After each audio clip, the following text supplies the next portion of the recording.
But எனக்கு ஒரு சந்தேகம் இருக்கனால இதை வைக்கிறேன். இந்த சந்தேகத்தை மீறி அவர் 214 தனிச்சுட்டா சபாஸ் விஜய் அந்த மாதிரி கமலஹாசன் மாதிரி நீங்கள வாக்க நிற்பீங்க விஜய்னு ஆளா நான் அவர் பாராட்டிட்டு போயிருவேன். அப்படி தனிச்சு போகக்கூடிய சீமான் விஜய கிண்டல் நக்கல் நையாண்டி அடிக்கிறார். ஒண்ணு இலவசங்கள் மேட்டர்ல விஜய்க்கு ஸ்டாண்டு, எடப்பாடி கூட கூட்டணி போறதுக்காக தான் சொல்றாரு. எடப்பாடி கூட சேர்ந்து இலவசங்களுக்கு ஆதரவா ஒரு இலவச ஆதரவு கூட்டணிய உருவாக்குறதுக்கு எடப்பாடி கூட சேரதுக்கு அவர் திட்டம் போடுறாருன்னு வந்து யானை வேட்டைக்கு தான் போவார். விஜய்ங்கிற முயலை வேட்டையாடுறதுக்கு இல்ல. பலம் நிரூபிக்காத விஜய எதிர்த்து அடிக்கல எந்த லாபமும் இல்ல. விஜய் ஒரு வியாபாரி, லாப நஷ்டம் கணக்கு பார்க்கக்கூடிய ஒரு சினிமா ப்ரொடியூசர், சினிமா நடிகர், சினிமா வியாபாரி. இப்போ இந்த இடத்துல அண்ணன் திருமாவும் வந்து செக் வைக்கிறாராங்கிற ஒரு கேள்வி இருக்கு. பாண்டே புரிஞ்சுடுங்க, என் நண்பர் பாண்டே புரிஞ்சுடுங்க. 2 மடங்கு எடப்பாடி பழனிசாமிய வரையர் தேவேந்திர குல வேளாளருக்கு இரட்டையில பலனளிக்காத சிம்பல் ஜெயலலிதா நிலைப்பாட்டில இருந்து எடப்பாடி மாறிட்டாருன்னு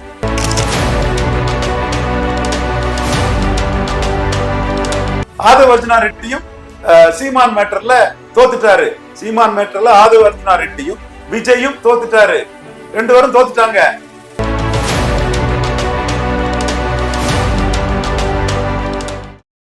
அதே போல சார், நீங்க விஜய் அவர்கள் வந்து அதிமுகவுடன் கூட்டணி செல்வதாகத்தான் எனக்கு தோணுகிறது அப்படின்ற ஒரு விஷயத்தையும் நீங்க கடந்த பேட்டிகள்லாம் சொல்லிட்டு வரீங்க.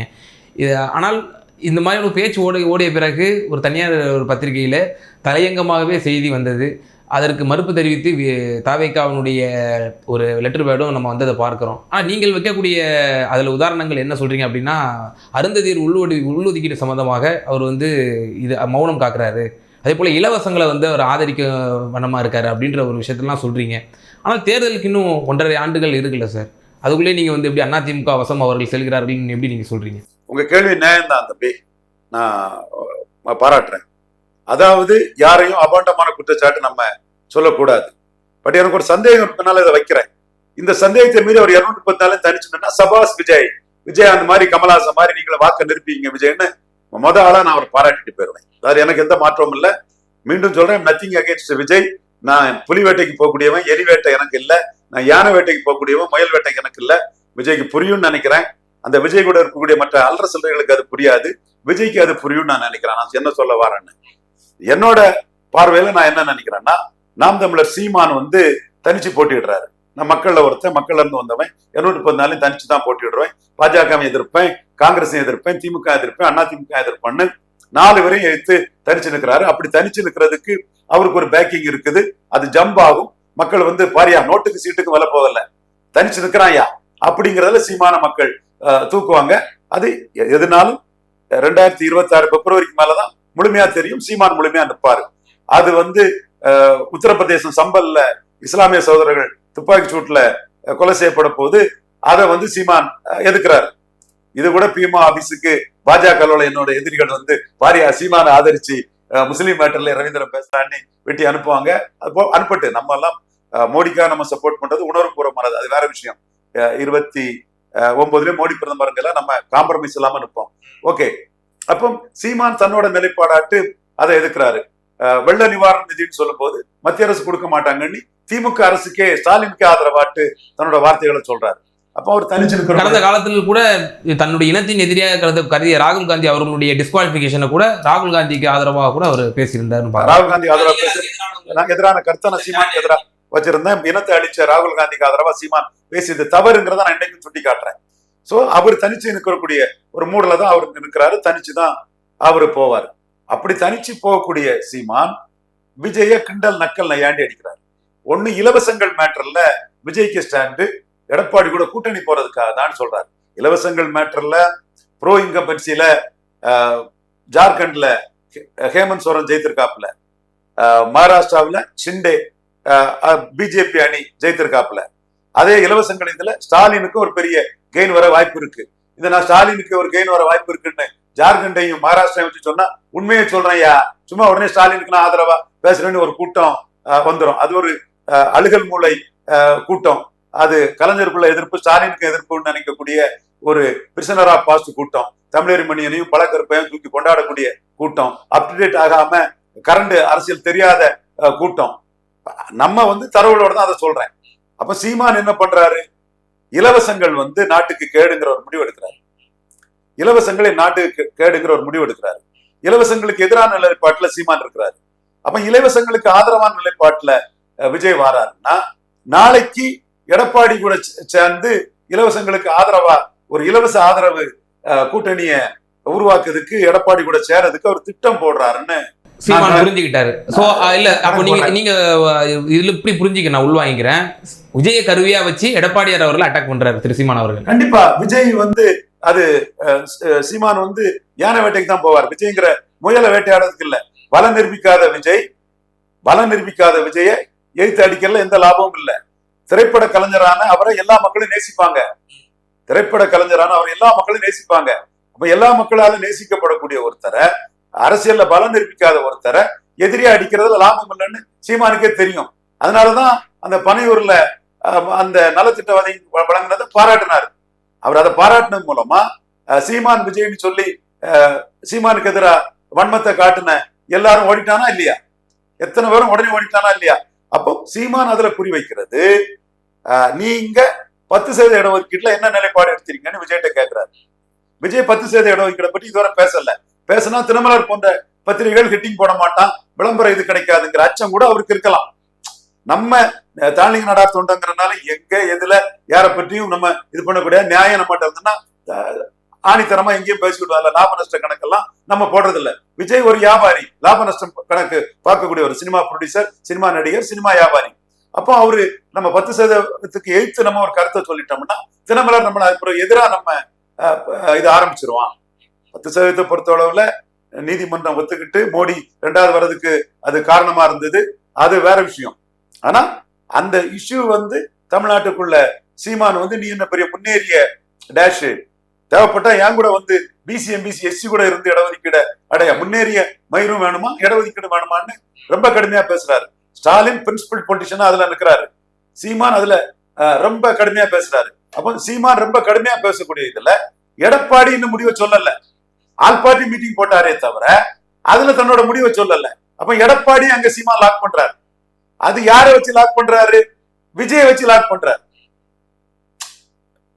புலி வேட்டைக்கு போகக்கூடிய சீமான் எலிய வச்சு புலிய லாக் பண்றாரு. யானை வேட்டைக்கு போகக்கூடிய சீமான் முயலை வச்சு யானையை லாக் பண்றாரு.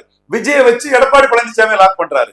23% இருக்கக்கூடிய எடப்பாடி பழனிசாமி கிட்ட நான் பெனிஃபிஷரி காஸ்ட் எல்லாம் ரெட்டேலியை கை விட்டுட்டு சீமான் லீடர்ஷிப்புக்கு வரணும். இதனாலதான் சீமான் அந்த இஷ்யூஸ் எல்லாம் எடுத்து அடிச்சு வராரு. அடுத்த கட்டம் இந்த அருந்ததியர் உள்ஒதுக்கீடு.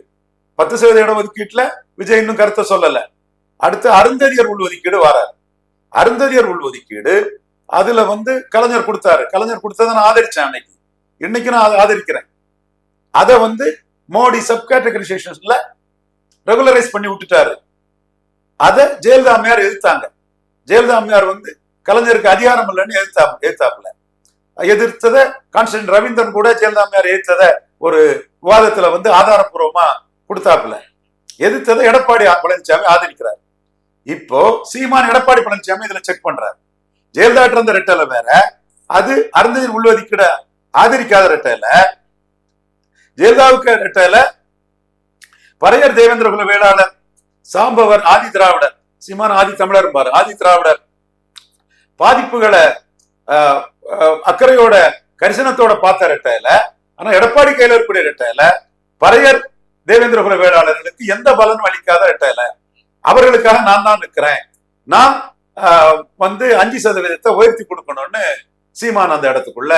இந்த இடத்துல அண்ணன் திருமாவும் வந்து செக் வைக்கிறாராங்கிற ஒரு கேள்வி இருக்கு. இதன் மூலியமா பறையர் சமூகத்தினுடைய வாக்குகளையும் தேவேந்திர குல சமூகத்தினுடைய வாக்குகளையும் கன்சல்டேட் பண்றதுக்கான ஒரு வாய்ப்பை தான் முன்னெடுப்பு தான் சீமான் அவர்கள் எடுக்கிறாரு. 100% இதை சீமான் முன்னெடுக்கிறாரு. சுமன் சி ராமனுக்கு இது சப்ஜெக்ட் தெரியாது, தெரிஞ்சாலும் அவர் பேச மாட்டாரு. 2% தானே சீமானுக்கு வரனாரு. இவரு இந்தியா டுடே மணிக்கு இது தெரியுமா தெரியாதான்னு தெரியல.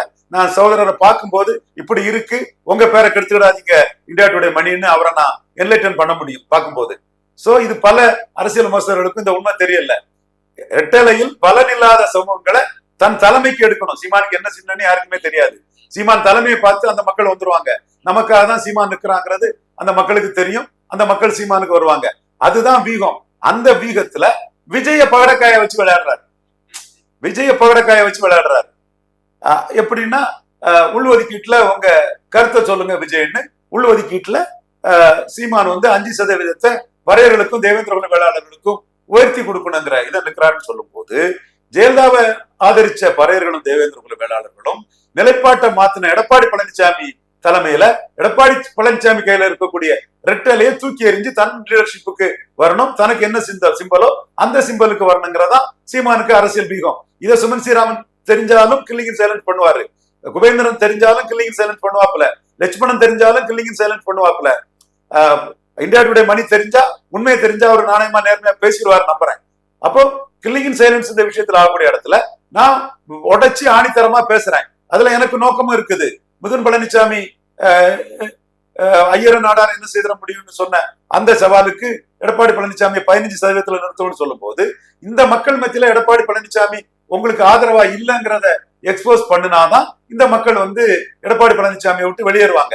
அதற்கான வேலையை நான் செய்யறேங்கிறத வெளிப்படையா சொல்றேன். எந்த ஆதரவரையும் விஜயும் சீமான அதிமுக கூட்டணி கொண்டு வர்றதுக்கு முயற்சி பண்ணாங்களோ அந்த இடத்துக்குள்ள நான் சீமான் பறையர் தேவேந்திர வேளாளர்கள் ஆதரவை பெற்று எடப்பாடியை பலகீனப்படுத்தி ரெட்டேலக்க சதயத்துல வருவாருங்கிறத ஆணித்தரமா சொல்றேன். நாளைக்கு இதுதான் நடக்கும், குறிச்சு வச்சுக்கிடுங்க. சோ இஷ்யூபியா பறையர் எல்லாம் ஏமாளி நினைக்கிறியா? பறையர் எல்லாம் ஒண்ணும் தெரியாம சினிமா கவர்ச்சிக்கு ஓட்டு போடக்கூடிய ஏமாளி ஜாதின்னு பறையரை நினைக்கிறியா? அப்படி எங்க போட்டாங்க அவங்க? ஜெயலலிதா அம்மையார தோக்கடிச்சு காட்டல, எடப்பாடி பழனிசாமி தோக்கடிச்சு காட்டல. ஏன்பா 52லயே காமராஜ் பின்னாடி தான் நின்னாங்க. காமராஜுக்கு பேக்கிங் கம்யூனிட்டி. 57ல காமராஜ் பின்னாடி நின்னாங்க பேக்கிங் கம்யூனிட்டி. 62ல காமராஜ் பின்னாடி நின்னாங்க பேக்கிங் கம்யூனிட்டி. சத்யானிமுத்து அம்மையாருக்கு பவர் பாலிடிக்ஸ் பயந்துதான் காமராஜர் சிலையே சென்னை ஜிம்கான கிளப்பு முன்னாடி பேரஞ்சர் அண்ணா பெருந்தகையை வச்சாரு. நீங்க இந்த பறையர் கம்யூனிட்டின்னா பெரிய இன்டெலக்சுவல் கம்யூனிட்டி, ஓட்டு போடாத தெரியாத கம்யூனிட்டி. அந்த சினிமா கவர்ச்சியை பறையர்கள் ஓட்டு போட்டுருவாங்கன்னு பறையர் கம்யூனிட்டியை ரொம்ப அசால்ட்டா நினைச்சு பத்திரிகைகளை எழுதுறீங்க, பேசுறீங்க, ஊடகவியலாளர்கள்லாம் பேசுறீங்க. உங்க ஜாதிக்காரனுக்கு மட்டும்தான் ஒழுங்கா ஓட்டு போட தெரியும், பறையர்களுக்கெல்லாம் ஓட்டு போட தெரியாதுன்னு சீப்பா நினைச்சு பேசுறீங்க. Upper caste, so called upper caste அரசியல் விமர்சகர்கள். நான் களத்துல இருந்து வந்தேன், எனக்கு தெரியும். பறையர்கள் வெரி இன்டெலக்சுவல் கம்யூனிட்டி. அவங்க காரண காரியம் இல்லாம ஓட்டு போடுறது இல்ல. அந்த வகையில இன்னைக்கு பறையர் நலனுக்காக நிக்கிறாருன்னா சீமான் நிக்கிறாரு. 5% எஸ்சி இடஒதுக்கீட உயர்த்தி கொடுக்கணும்னு கேட்கிறாரு. விஜய் சும்மா பொதுக்குழி வேஷம் போட்டுக்கிட்டு அங்கேயும் இல்லாம இங்கேயும் இல்லாம இடஒதுக்கீடு மேட்டர்ல ஒரு முடிவு எடுக்காம இருந்தா ஏமாந்து போய் பறையர்கள்லாம் ஓட்டு போட்டுருவாங்கன்னு நீங்க ஏசி ரூம்ல இருந்து கணக்கு போடுறீங்க. அந்த கணக்கெல்லாம் நிக்காதியா? களத்துல ஏன் கணக்கு தான் நிற்கும். இந்த வகையில சீமானோட இந்த கணக்கும் பல நிரூபிக்காத, ஓட்டை நிரூபிக்காத விஜய்க்கு எதிராக இல்ல, மக்கள் அபிமானத்தை கொண்ட, மக்கள் திரைக்கலைஞரா நேசிக்கக்கூடிய விஜய்க்கு எதிராக இல்ல, விஜய மையமா வச்சு எடப்பாடியை பலகீனப்படுத்துறதுதான் சீமானுக்கு நோக்கம். இதுவும் நான் தெளிவா புரிஞ்சுக்கிட்டு சீமானுக்கு ஸ்ட்ராட்டஜி என்னன்னு புரிஞ்சுக்கிட்டு சொல்றேன். இந்த இடத்துக்குள்ள சீமான் 2% வளர முடியும், 8-16 ஆக்க முடியும்னு அவர் நம்பி போறாரு. இந்த இடம் தான் விஜய் எடப்பாடி கிட்ட வாங்கன்னு சீமானை கூப்பிட்டு தோத்து போன இடம். எடப்பாடி கிட்ட வாங்கன்னு சீமான விஜய் கூப்பிட்டு தோத்து போன இடம் இது. எடப்பாடியை பலகீனப்படுத்தி தன் வாக்கு வங்கியை 2 மடங்கு ஆக்க முடியும்னு சீமான் நம்புறாரு. அதற்கான தெளிவான டேட்டாக்களை எடுத்துட்டாரு. ரெட்டிகள் நிறுவனம்னாலும் சரி, மக்கள் சர்வேனாலும் சரி, அதை எடுத்துட்டாங்க. பாண்டே புரிஞ்சுடுங்க, என் நண்பர் பாண்டே புரிஞ்சுடுங்க. 2 மடங்கு எடப்பாடி பழனிசாமிய பறையர் தேவேந்திர குல வேளாளருக்கு இரட்டையில பலனளிக்காத சிம்பல். ஜெயலலிதா நிலைப்பாட்டில இருந்து எடப்பாடி மாறிட்டார் சூழ்நிலையில மீண்டும் எடப்பாடி பழனிசாமியை பலகீனப்படுத்தி 2 மடங்கு ஓட்டு 8-16 ஆக்க முடியும். 3.5 8.2 மக்களவையில் ஆக்கின சீமா சட்டமன்றத்துல 8.2 16 ஆக்க முடியும் நம்புறாரு. எப்பா யாரு ஜெயித்தா யாரு தோத்தாங்கிறது 2026 ரிசல்ட் வரும்போது தெரியும். அதுவரை என்ன வேணாலும் சொல்லிட்டு நான் சொல்றது கரெக்டா வரும், கரெக்டா வந்திருக்கு. சீமான் விஷயத்துல நான் சொன்னது எதுவுமே தப்பா போகல. பாண்டேக்கும் இதை நான் சொல்ல கடமைப்பட்டிருக்கேன். ஏன்னா பாண்டே தப்பா போயிடக்கூடாதுங்கிற எண்ண ஓட்டம் எனக்கு இருக்குது. இந்த இடத்துலதான் விஜய் சீமான் தோத்த இடம். விஜய் சீமான எடப்பாடி தலைமைக்கு வாங்கன்னு கூப்பிட்டாரு. அது தெரிஞ்சனால தானே சீமான் விஜய வச்சு செய்யறாரு. நோட்டுக்கு சீட்டுக்கும் விலை போறதுக்கு இல்லைன்னு சொன்னா நாளைக்கு ஃபைனலா விலை போயிருவாருன்னு சீமான் கணக்கு போடுறாரு. ஏன்னா இவரையே கூப்பிட்டு இருக்கிறாரு. இப்ப புரியுதா? ஆதவ அர்ஜுனா ரெட்டியும் சீமான் மேட்டர்ல தோத்துட்டாரு. சீமான் மேட்டர்ல ஆதவ அர்ஜுனா ரெட்டியும் விஜயும் தோத்துட்டாரு. 2 பேரும் தோத்துட்டாங்க. அவங்க சீமான எடப்பாடிட்ட கொண்டு வர்றதுக்கு விஜயும் ஆதவ ரெட்டியும் நினைச்சது பலிக்கல்ல. அப்ப நாளைக்கு என்ன நடக்க போகுதுங்கிற சீமானுக்கு தெரியாதா? சோ சீமான் அந்த இடத்துக்குள்ள தெளிவா இருக்கிறாரு. இந்த மாதிரிப்பட்ட இஷ்யூஸ விஜய்க்கு எதிராக முன்னெடுத்தாலும் டார்கெட் எடப்பாடி பழனிசாமி தான். இதுதான் உண்மை நிலைமை. இங்க எல்லாமே எடப்பாடி பழனிசாமியோட மாய கரங்கள் தான் அங்க வேலை பார்க்குது. இது மிதுன் பழனிசாமிக்கு மாய கரங்கள் தான் வேலை பார்க்குது. அதை அடிச்சு அதை தடுக்க வேண்டியதை நம்ம ஓப்பனா டிக்ளேர் பண்ணி தான் நம்ம அதை செய்துட்டு இருக்கிறோம். சோ மிதுன் ஆதவ அர்ஜுனா விஜய் நோக்கம் எல்லாம் ஆபரேட்டர் யாருன்னு தெரியுது. அந்த ஆபரேட்டரை 15க்குள்ள நிறுத்ததுக்கு தான் நாம உழைச்சிட்டு இருக்கோம்னு தெரியுது. So identify the enemy Baba Saheb Bhimrao Ambedkar சொல்றது மாதிரி மிதுன் பழனிசாமி இழிவுபடுத்தி பேசியதுதான் சத்ரியன் குருமூர்த்தியும் ரவீந்திரன் துரைசாமியும் ஜாதி அடிப்படையில இழிவுபடுத்தி பேசியதுதான் நம்ம டார்கெட்டா நம்ம உழைச்சிட்டு இருக்கோம்னு சொல்லும் போது ஆதவ அர்ஜுனா ரெட்டியோ விஜயோ நமக்கு ஒரு எதிரி அல்ல, பொருட்டு அல்ல. விஜய் தனியா நின்று விஜயகாந்த் கமலாசன் மாதிரி அடிப்படை ரெட்டையில ஓட்ட பாதிச்சா சகோதரர் விஜய மனமாற வாழ்த்துவேன், பாராட்டுவேன். இறுதியான ஒரே ஒரு கேள்வி மட்டும் இதில் முன்வச்சுட்டு இருக்கேன் சார். 2029 தான் பிரதமர் மோடியினுடைய கணக்காக தமிழ்நாட்டில் இருக்கும். அதில் ஒரு ப்ராடர் என்டிஏக்குள்ள விஜய் அவர்களையும் உள்ளடக்கி அதிமுகவையும் உள்ளடக்கி ஒரு 30 சீட் அளவுக்கு தமிழ்நாட்டில் என்டிஏவை நான் வர வச்சிருவேன் அப்படின்னு சொல்லி நீங்கள் ஒரு இமாலய ஒரு இலக்கை வச்சுருக்கீங்க. இதே ரவீந்திர துரைசாமி தான் சொன்னேன், நான் 35க்கும் மேற்பட்ட இடங்களில் திராவிட முன்னேற்ற கழகம் வெற்றி பெறுவாங்க, 4 இடங்களில் தான் போட்டி, 40 உண்டு, வாய்ப்பு உண்டுன்னு சொன்ன ரவீந்திரன் துரைசாமி தான் 2029 ப்ராடர் என்டிஏக்குள்ளே நான் எல்லா கட்சிகளும் நான் உள்ளடக்கி ஒரு 30 சீட்டை நான் என்டிஏ கொண்டு வருவேன் அப்படின்னு நீங்கள் சொல்கிறீங்க. இது எப்படி சாத்தியமாகும்? அதே போல் நீங்கள் சொன்ன கருத்தை தான் அண்ணாமலை அவர்கள் லண்டனில் இருந்து அந்த கருத்தை சொன்னார். 12-13% நான் அதிமுக நான் சுருக்கிடுவேன் அப்படின்னு சொன்னார். ஸோ தட் நீங்களும் 15% நான் இறக்கிடுவேன்னு சொல்லி மாலை முரசு டிபேட்டில் கூட அந்த விருந்தினர்கள் மத்தியில் நீங்கள் ஒரு பகிரங்க அறை கூட விட்டுருந்தீங்க. So how it's possible? என்னுடைய அன்பு சகோதரன், எனக்கு என் நன்றியை உனக்கு முதல்ல தெரிவிச்சுக்கிறேன். கண்டிப்பா கடவுள் அருளால நான் இதை சாதிப்பேன். அது என்னால முடியும். மோடிக்காக அதை என்னால செய்ய முடியும்னு எனக்கு தெரியும். அதுக்கு குறுக்க வரக்கூடிய விஜய் ஆதவ ரெட்டியை தான் நான் எதிர்க்கிறேனே தவிர தனிப்பட்ட முறையில விஜய் மேல எனக்கு எந்த இதுவும் கிடையாது. ஆதவ அர்ஜுனா மேல எனக்கு எதுவும் கிடையாது. பாசம் தான் எல்லா 2 பேர் மேலையும். இதுல விஜய் தனிச்சு போட்டியிடணும்னு நான் எதிர்பார்க்கிறதே அதனாலதான். 2024 விஜய் தனிச்சு போட்டியிடணும்னு எதிர்பார்த்தேன். அதுல பீட்டர் பொன்னுச்சாமின்னு அவருடைய ஒரு பிராண்டிங் மாஸ்டர் அது மோடிக்கு சாதகமாயிரும், மோடிக்கு சீட்டு வந்துடும்னு அதை தடுத்துட்டாரு. உங்களுக்கு நான் மீண்டும் நன்றி சொல்றதுக்கு எது கடமைப்பட்டிருக்கேன்னா 35 சீட்டு இங்க திமுக தான் வரும். மீதி 4 சீட்லயும் திமுக அணி ஃபைட்டிங்ல இருக்குது. 40 அது வந்துடுறதுக்கு வாய்ப்பு இருக்குங்கிறத நான் சொன்னங்கிறத நீங்க மனம் மருந்து பாராட்டுறீங்க. பலருக்கு அதை ஏற்றுக்கொடுக்குள்ள மனசற்றவர்களா இருக்காங்க. அந்த தோல்விக்குள்ள இருந்து 2026 எடப்பாடி பழனிசாமி 13% நிறுத்தணும்னு அண்ணாமலை கருதுறாரு. பிஎம்மோட இன்ஸ்ட்ரக்ஷனே அதுதான். தமிழிசை பூடம் தெரியாம சாமி ஆடுறாங்க, பூடம் தெரியாம தமிழிசை சாமி ஆடுறாங்க. சோ அது நடக்கக்கூடிய பட்சத்துல திமுகவுக்கு எதிராக 2098 ஜெயலலிதா அம்மையார் ஒரு பெரிய கூட்டணியை உருவாக்குன மாதிரி திமுகவுக்கு எதிராக பாஜக 50% மக்களவை இடங்கள்ல 20க்கும் மேற்பட்ட மக்களவை இடங்களை நிற்கக்கூடிய அளவுக்கு ஒரு பெரிய ஒரு கிராண்ட் அலையன்ஸை தோத்து போன எல்லாருங்களையும் சேர்த்து மோடி தலைமையில உருவாக்குனா 2098 ஜெயலலிதா அம்மையார் அவங்க தலைமையில உருவாக்கி ஜெயித்த மாதிரி அண்ணாமலை அதை மோடி தலைமையில உருவாக்குனா 29 மோடிக்கு ஒரு பெரிய ஒரு இதை கொடுக்கும்னு நினைக்கிறேன். ஒரு சில அழுகல் மூளை ஆசாமி மாதிரி கலைஞர் மேல உள்ள வன்மத்தையும் வெறுப்பையும் ஸ்டாலின் காட்டக்கூடிய தன்மை என்கிட்ட கிடையாது. நான் ஓப்பனா தான் சொல்றேன். மற்றவங்க இதை ஓப்பனா சொல்லி செய்ய மாட்டான். நான் ஓப்பனா சொல்லி தான் அடிக்கிறேன். எனக்கு 2029 மோடிக்கு தமிழ்நாட்டுல இங்க எம்பி வரணும். எந்த ரூட்ல வந்தாலும் அது கரெக்ட். பல ரூட்டுகள் அதுக்கு இது ஒரு முத்தாய்ப்பா கடந்த காலத்துல 2014 ஒரு ப்ராடர் என்டிஏல தேமுதிக ஒரு மெகா அலையன்ஸை உண்டாக்குனது போல அது ஒரு முன்மாதிரியா வச்சு நீங்க சொல்றீங்களா சார்? 29 பலகீனப்படுத்தின எடப்பாடி பழனிசாமி 29 மோடி தலைமைக்கு வருவாரு நான் நம்புறேன். 13% அவர் போயிட்டாருன்னா அது பிறகு அவருக்கு போக்கணும் இருக்காது. 6 is compromise, 29 is அதுதான் அதைத்தான் நாங்க முன்னெடுக்கிறோம். அதுல எடப்பாடியும் நான் அண்டர் எஸ்டிமேட் பண்ணல. பெரும்பான்மை தமிழ் சமுதாயத்தை சேர்ந்தவர் 18% கிறிஸ்டின் முஸ்லீம் ஓட்டுக்காக அவர் பாஜக பக்கம் வரமாட்டாரு. அண்ணாமலையை காம்ப்ரமைஸ் பண்ண மாட்டாரு. அவரும் அவரோட இமேஜை தெளிவா வச்சிருப்பாரு. ஒற்றை தலைமையா வளர நினைப்பாரு. அது நான் சொன்னதை மறுத்து சொல்ல மாட்டேன். கலைஞர் ஜெயலலிதா மாதிரி ஒரு தலைவரா வர நினைப்பாரு. இங்க வந்து காம்ப்ரமைஸ் ஆனாலும் லீடர்ஷிப் போயிடும். அது பிறகு தோல்வியை தெரிவிச்சுன்னா அவரை அதிமுக தூக்கி போட்டுருவாங்க. அண்ணாமலைகிட்டே அவருக்கு இமேஜ் அடிபட்டு போகும். அதனால இந்த பக்கம் அவர் வரமாட்டாரு. பட் அந்த பக்கம் இருக்கிறவரை பலகீனப்படுத்தி 2029 மோடிக்கான ஒரு பிராடர் அலையன்ஸ மோடி பிரதமர்னு சொல்லும் போது அதுல விஜய் சிஎம் சொல்றதுக்கும் விஜய்க்கு சிக்கல் இருக்காது, சீமான் சிஎம் சொல்றதுக்கும் சீமானுக்கு சிக்கல் இருக்காது, அண்ணாமலை சிஎம் சொல்றதுக்கும் பாஜக சிக்கல் இருக்காது, எடப்பாடி சிஎம் சொல்றதுக்கு சிக்கல் இருக்காது.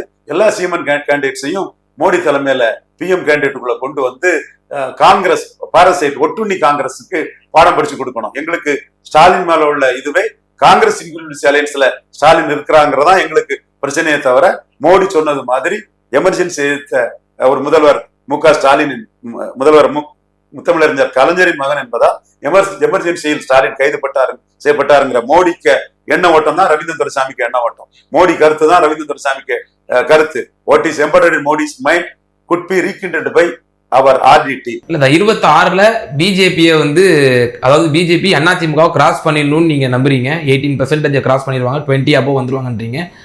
ஆனா சீட் கன்வர்ஷன் வந்து எந்த அளவுக்கு சார் இந்த சாத்தியப்படும் நீங்க நம்புறீங்க? அணி அமைட்டு நான் சொல்றேன், திமுக அணி வெர்சஸ் என்டிஏன்னு கொண்டு வந்துடும் தான் என் நோக்கம். அதுக்காக தான் நான் பாடுபடுறேன். பொறுத்திருந்து பார்ப்போம்.